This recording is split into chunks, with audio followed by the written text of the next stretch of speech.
తెలుగుదేశం జాతీయ అధ్యక్షులు మాజీ ముఖ్యమంత్రి నారా చంద్రబాబు నాయుడు ఆయురారోగ్యాలతో ఆనందంగా నిండు నూరేళ్లు గడపాలని మాజీ ఎమ్మెల్యే ఆర్మిల్లి రాధాకృష్ణ ఆకాంక్షించారు. తణుకుపట్నంలోని తెలుగుదేశం జనసేన బీజేపీ ఎన్నికల కార్యాలయం ప్రాంగణంలో చంద్రబాబు పుట్టినరోజు వేడుకలు నిర్వహించారు.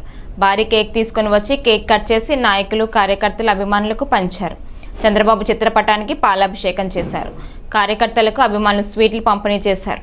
ఈ సందర్భంగా మాజీ ఎమ్మెల్యే, తెలుగుదేశం జనసేన బీజేపీ కూటమి ఉమ్మడి అభ్యర్థి ఆర్మిల్లి రాధాకృష్ణ మాట్లాడుతూ చంద్రబాబుకి తణుకు నియోజకవర్గం ప్రజల తరపున శుభాకాంక్షలు తెలియజేశారు.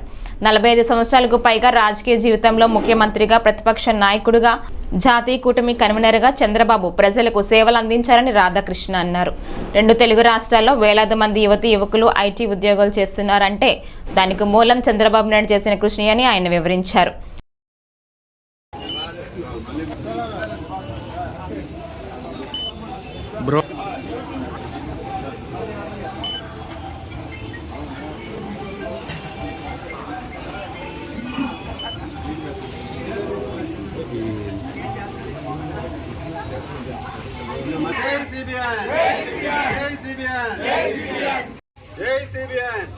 वीडियो कवर दे। Happy birthday to CBI. Happy birthday to CBI. Happy birthday to CBI.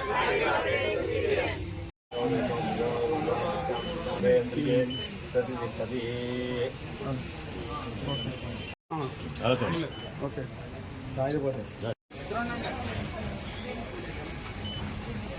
Chandrababu Naidu గారి 75వ జన్మదిన సందర్భంగా చంద్రబాబు నాయుడు గారికి తణుకు నియోజకవర్గ ప్రజలందరి తరపున జన్మదిన శుభాకాంక్షలు తెలియజేసుకుంటూ, ముఖ్యంగా 40 సంవత్సరాల పైగా తెలుగు రాష్ట్రాల్లో రాజకీయాల్లో తనదైనటువంటి ముద్ర వేసి ముఖ్యమంత్రిగా, ప్రతిపక్ష నాయకుడిగా ఆయన తెలుగు ప్రజలకు సేవ చేస్తూ, అదేవిధంగా ఒక దార్శనికుడిగా ముందు చూపున్నటువంటి వ్యక్తిగా, ఎంతోమంది యువతకి మార్గదర్శిగా నిలిచినటువంటి వ్యక్తి చంద్రబాబు నాయుడు గారు.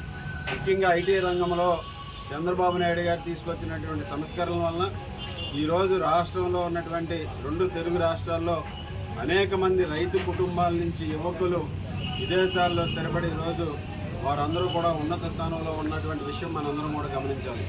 అదేవిధంగా రాష్ట్రంలో పెట్టుబడులు రావాలన్నా, పారిశ్రామికవేత్తలు రావాలన్నా, పరిశ్రమలు రావాలన్నా చంద్రబాబు నాయుడు గారి బ్రాండ్ ఇమేజ్ ఈరోజు అన్ని రకాలుగానూ కూడా ఉపయోగపడుతుంది. చంద్రబాబు నాయుడు గారు 2014 నుంచి 19 వరకు ముఖ్యమంత్రిగా చేసి ఈజ్ ఆఫ్ డూయింగ్ బిజినెస్లో కానీ రాష్ట్రాన్ని నెంబర్ 1 స్థానంలో నిలబెట్టి ఒక చిన్న రాష్ట్రాన్ని అభివృద్ధి పథంలో నడపడం మనందరం కూడా చూసాం. దురదృష్టవశాత్తు 2019లో పదవి కోల్పోయినప్పటికీ కూడా ఈ రాష్ట్ర ప్రజల కోసం ప్రతిపక్ష నాయకుడిగా నిరంతరం పోరాడుతూ 5 సంవత్సరాలుగా ఈరోజు ప్రజల పక్షాన్ని నిలిచి మరలా ఈరోజు తెలుగుదేశం, జనసేన, బీజేపీ కూటమిగా రాబోయే ఎన్నికల్లో చంద్రబాబు నాయుడు గారు ముందుకు వెళ్ళడం జరుగుతుంది. ఈరోజు చంద్రబాబు నాయుడు గారు ముఖ్యమంత్రి కావాలని ప్రజలందరూ కూడా ఆకాంక్షిస్తున్నారు. చంద్రబాబు నాయుడు గారు, పవన్ కళ్యాణ్ గారు, అదేవిధంగా బీజేపీ రాబోయే రోజుల్లో సంకీర్ణ ప్రభుత్వం తప్పనిసరిగా అధికారంలోకి రావడం ఖాయం. మరలా ఈ రాష్ట్రాన్ని అభివృద్ధిలో కానీ, సంక్షేమంలో కానీ ముందుకు నడిపిస్తూ పరుగులు పెట్టించడంలో చంద్రబాబు నాయుడు గారు అయితేనే బాగుంటుందని ఈరోజు ప్రజలందరూ కూడా గమనిస్తున్నారు. మే 13 జరిగేటటువంటి ఎన్నికల్లో ఈ రాష్ట్ర ప్రజలందరూ కూడా ఒక చారిత్రాత్మకమైనటువంటి తీర్పిచ్చి చంద్రబాబు నాయుడు గారి నాయకత్వంలో రాష్ట్రాన్ని మరలా పునర్నిర్మించుకునే విధంగా ఈరోజు ముందుకు వెళ్ళడం జరుగుతుంది.